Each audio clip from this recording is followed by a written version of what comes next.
प्रवीण गायकवाड हे बेगडी पुरोगामी आहेत असा हल्लाबोल ओबीसी आंदोलक लक्ष्मण हाके यांनी केलेला आहे।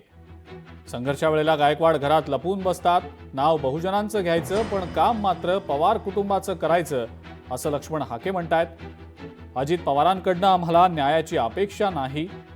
मुख्यमंत्री फडणवीसांनी येत्या कालावधीत मुख्यमंत्री ओबीसींच्या निधीबाबत बोलले नाहीत तर संघर्ष अटळ असल्याचं लक्ष्मण हाकेंनी इशारा देत म्हटलंय। प्रवीण दादा गायकवाड हे बेगडी पुरोगामी आहेत।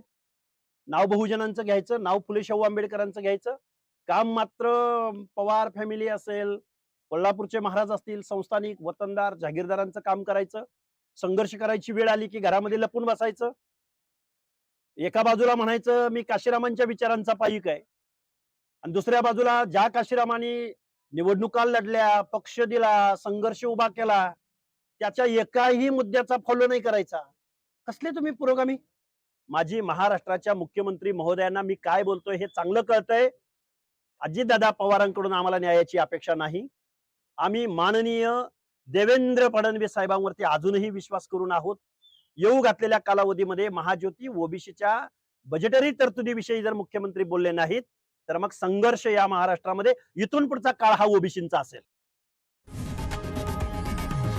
लोकशाही मराठी ऐका, पहा, जागरूक रहा।